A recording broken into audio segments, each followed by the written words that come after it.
Good morning. Welcome to Money Talks, your intel on the Philippine markets and the economy. I'm Regina Lay.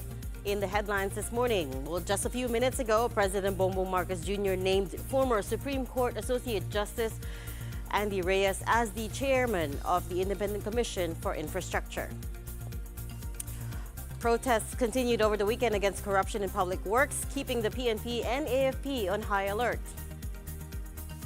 And the country secures 51 billion pesos in new investments from Japan, including from the world's largest operator of karaoke chains.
Andy Reyes will be the chairperson of the ICI.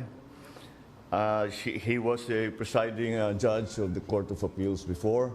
He has been a jurist for a very, very long time with a very good record of honesty and fairness, and a good record of being able to find justice for those who have been victimized.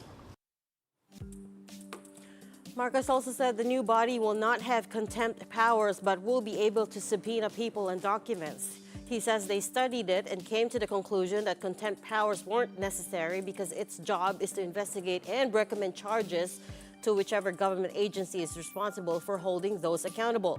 The other members of the commission are, of course, former DPWH Secretary Rogelio Babes Singson, and SGV and co-managing partner Rosana Fajardo, with Baguio Mayor Benji Magalong as special advisor. The appointment of Magalong has drawn its own controversy, with some saying that Magalong is biased and won't be impartial. President Marcos said he had a simple reason for choosing Magalong. When I went to Baguio, tinignan ko yung mga malabo na flood control project, ay sinalubong niya kaagad ako ng isang report. Investigador naman talaga si Mayor Benji. Kung maalala ninyo, he was the one who wrote, as CIDG head, he was the one who wrote the seminal report on the Mama Sapano incident. And that was immediately that gave me, that's when I came to know of him and saw that he has integrity. And then again, when I went to Baguio, meron na siyang, being a good investigator, he had a very, very detailed, very good report already. So he's been working on this for a while. So marami siyang mako-contribute. Two of the voices that have publicly opposed Magalong are former Senator Antonio Sonny Trillanes IV and Congressman Terry Ridon. Trillanes claimed that Magalong is protecting senators and congressmen who are allied with the Dutertes. He also added that Magalong himself admitted being friends with the Duterte family and even endorsed Senator Bongo in the 2025 elections. For his part, House Infracom Chairman Representative Terry Ridon also expressed caution. He noted that Magalong's past statements calling certain legislators ignorant and criminals could compromise fairness in this investigation. Even against our committee, meron siya tatlong mga sinabi na inuyurakan po yung integridad at reputasyon po ng komite. Tinawag na kaming nagmamaang-maangan, tinawag niya kaming mga kriminal. So kailangan ma-shift through ng commission, alin po doon yung meron siyang mga pinangalanan ng mga personalidad. Alin po doon yung meron siyang aktual na mga proyekto, it might prejudice their investigation. For his part, Mayor Magalong insisted that he will remain impartial and also says that he will be able to separate politics from his role as investigator. I cannot be political about it because as an investigator, talagang dapat you should set aside biases. Kasi pag nahaluan yan, naging political yan, ay wala nang credibility. Major business groups are cheering the creation of the Independent Commission for Infrastructure, or ICI, saying that this is a step towards restoring investor confidence. In a statement released Sunday, the Philippine Chamber of Commerce and Industry said the body stands as a credible and cornerstone institution which will safeguard public funds and ensure public works will deliver real value to the people. As for the Federation of Philippine Industries, its chairperson Elizabeth Lee said the ICI's work will clean up a decade of flood control anomalies, restore trust in public works, and cut the corruption premium that drives up costs. That means cheaper financing, stronger investor confidence, and a manufacturing sector that wins on standards, integrity, and quality now and for years to come. Well, last week, 30 of the country's largest and most influential business groups put out a statement condemning the graft and corruption in government. It's rare for such a large swath of the private sector to come together like that to voice out issues in governance. The group said, "Our call, therefore, is not just to moderate your greed, but our collective call to these corrupt officials is please stop." Now, the BIR has also offered its services to the ICI. The Bureau has begun a tax audit on the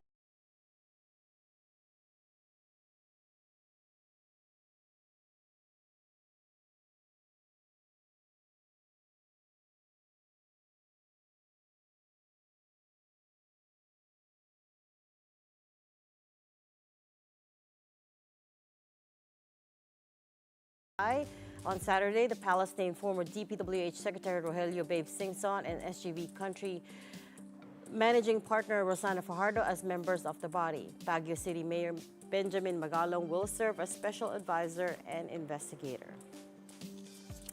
Over at the Senate, top leadership has denied that there could be another coup brewing. Over the weekend, there was some online chatter that Senate Minority Leader Alan Peter Cayetano has the numbers to replace Soto as Senate President just 1 week since being installed. On X, formerly Twitter, Senate President Soto posted, "Very devious. Wala pang hearing ang blue ribbon ni Ping Lacson. Gusto na ng ilan magpalitan agad. What are they so afraid of?" While Senate President pro tempore Ping Lacson called it, quote, "fakey, breaky news meant to deceive and confuse." To add another government agency to it, the Justice Department is now also taking part in the probe on alleged corruption amid will start a flood control probe on bid rigging in flood control projects. In an interview on DZRH Sunday, resigned NBI Director Jimmy Santiago said the DOJ has formed Public Works Corruption and Bid Rigging Task Force to be headed by Prosecutor General Richard Anthony Fadulion. The NBI's Public Corruption Division will lead the investigation. He noted that the task force is being finalized, but orders have been given to start work in areas recently visited by the president. The NBI is also consolidating reports from regional offices to submit to the DOJ as early as next week. On whether contractors Sarah and Curly Discaya may enter witness protection, the former NBI chief said the department will have to review their request. He also encouraged whistleblowers to come forward and gave the assurance that all information will be assessed and verified. Anger is building up over corruption in flood control projects that have cost taxpayers billions of pesos in lost funds. Over 200 people from groups such as Kabataan, ACT Teachers, Panday, Sining, and Tindig Pilipinas gathered at the EDSA People Power Monument on Saturday to express outrage over the controversy. Kiko D, the grandson of democracy icons Ninoy and Cory Aquino, said the Independent Commission for Infrastructure should have more teeth in probing erring officials. ayusin ang Independent Commission, gawing totoong independent ito. Ang panawagan naman sa Kongreso, bigyan ng totoong ngipin ang Independent Commission, bigyan ito ng subpoena powers, ng powers to contempt. At sa lahat ng mga politiko, gawin nyo ang spirit of the law, ilabas nyo ang mga salin nyo.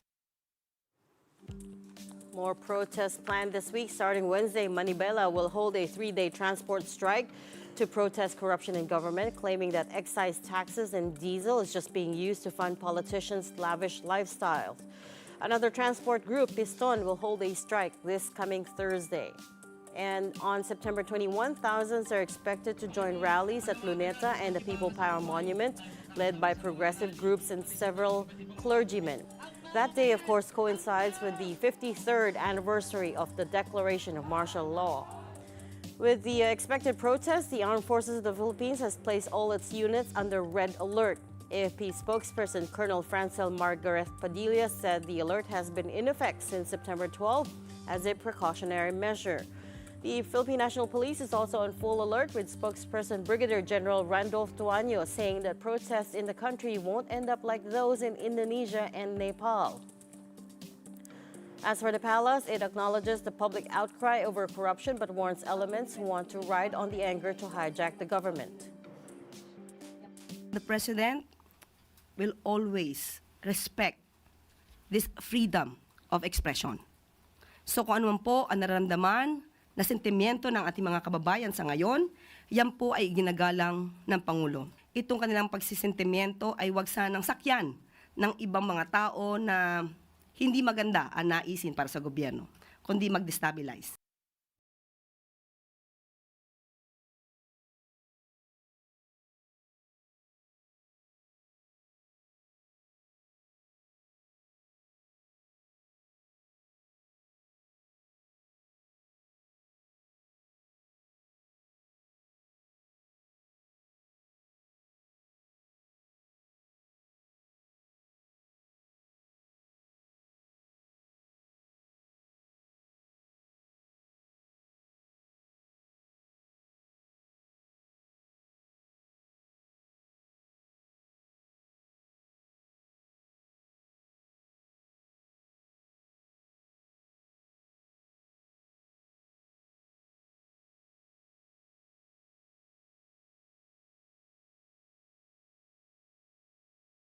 $15 billion pesos for real estate, fintech, healthcare, and afforestation projects, while Sojitz Corporation confirmed a 2 to 3 billion peso investment in a property developer to attract a semiconductor design.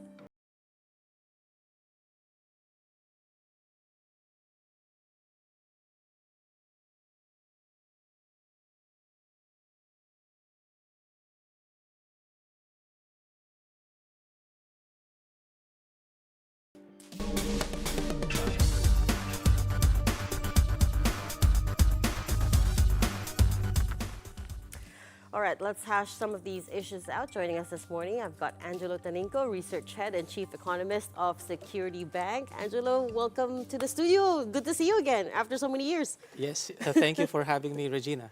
It's a big Monday today, so much breaking news, and you're the first person I'm talking to since President Marcos's press con. So, of course, I have to ask you, what did you think of what he's already announced about the ICI?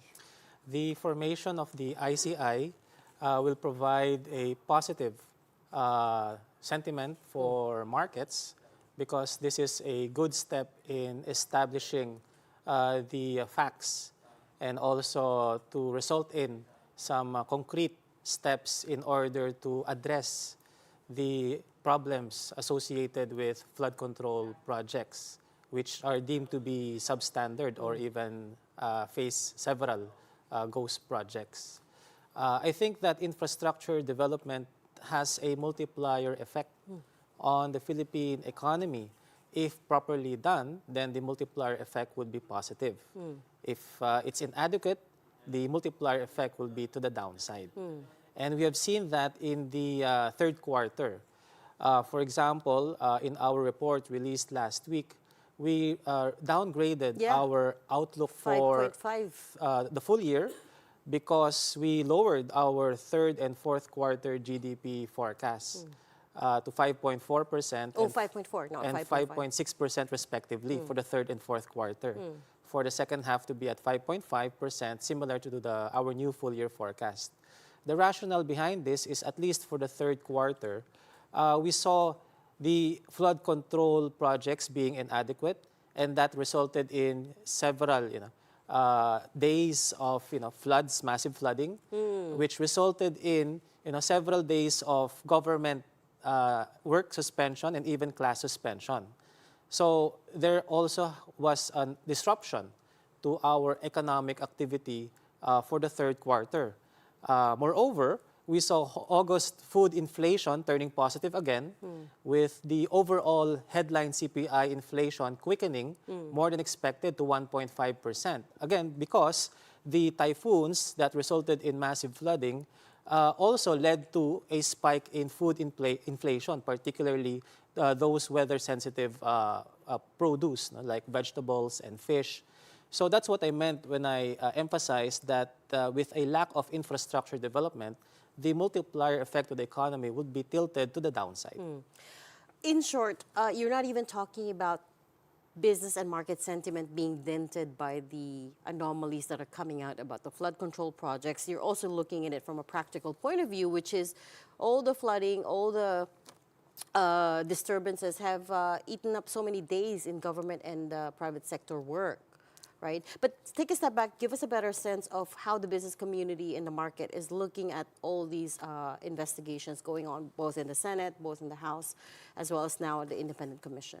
Well, I think overall the business sentiment is gradually turning positive after witnessing that these flood control projects were, substandard or had several ghost projects. The formation of the ICI, as I mentioned, is a good step. I think that this will, move market sentiment to be, more positive down the road. If we compare what we have been experiencing to other ASEAN peers, like for example in the case of Thailand as well as Indonesia, Thailand was able to replace their, very quickly prime minister through a constitutional court decision, and now foreign fund managers are rotating towards Thailand. Okay. They are now more, upbeat on the Thai market because of the revamp in their cabinet. Because there was a problem and they resolved it very quickly. True. And in the case of Indonesia, though they have replaced the finance minister, it was not well received by the business community and even investors. So investors are still a bit skeptical about the Indonesian equity market. Now, in the Philippines, we are also experiencing the same.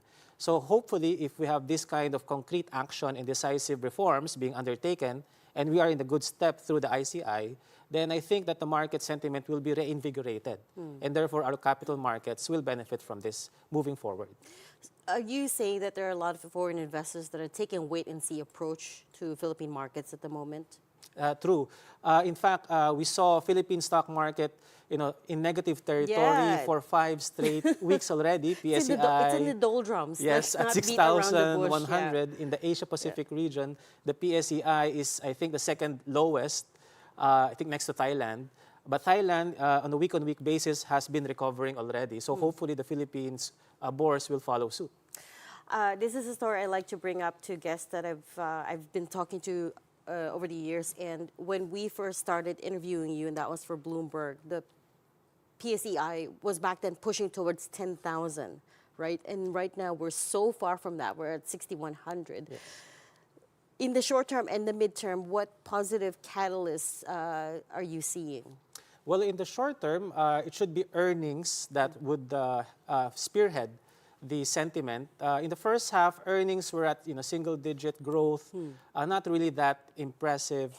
But hopefully, because of the macro fundamentals still positive, like we have rate cuts down the road, you still have inflation remaining benign, and our economic growth trajectory is still, sub 6%, but better. Hopefully, it could be better than that, at least 6%, just like nearly a decade ago, that allowed the PSEI to reach a record high. And also pre-COVID, right? Yes. Yeah. Yes. So I think these kinds of, foundations will have to be rebuilt, and therefore this can push the capital markets back towards a positive territory and moreover, hopefully have a bull run soon. So I guess your expectation is very much so that there will be a rate cut this week. I mean, at least with the Fed. Yes, for the Fed, we expect a 25 basis point cut. Everybody's watching the move of the Fed for this week. Yeah. We think they are still going to be cognizant about the labor market's weakness, together with inflation still above target. So we expect the Fed to conduct at least two 25 basis point rate cuts by the end of this year. And that could be established by their upcoming dot plot, which they will also release later this week. So what are we hoping for as someone that's intrinsically tied to the U.S. markets? We're hoping for signaling that there will be more rate cuts on the horizon, that they will be easing policy. Yes, there will be easing monetary policy for the U.S. In fact, they're going to resume monetary easing, whereas many other economies like us have already continued our monetary accommodation since the start of the year. For us, a total of already 75 basis points. And we think there's going to be one more in the fourth quarter. And also cuts to triple R. Cuts to triple R in the, I think, last March, 200 bips. And we expect that to continue per year for it to reach 0% over the medium term. We want it to hit 0 in the medium term? Well, I think that was the signal, of course, by the BSP governor. And we also think that we can afford the RR to go down to as low as 0% to eliminate the friction costs associated with it. That means banks will no longer have to hold reserves and will have to be lending all that money out. Right. And even all that capital out. Investors are also widely monitoring the liquidity condition of the Philippine economy. As of July, our money supply in terms of M3 grew by at least 6%.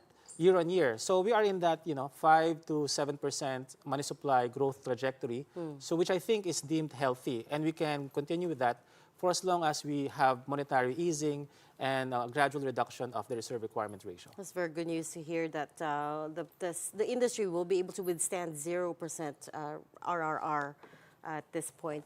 We'll leave that there. Thank you so much for coming to us today. Angela Taninco, Security Bank Research Head and Chief Economist. You are watching Money Talks. Coming right up, we'll expect to pay more every time you fly into and out of the IA from now on. The details after this short break. Keep it here in One News.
Welcome back to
Of course, they are enraged.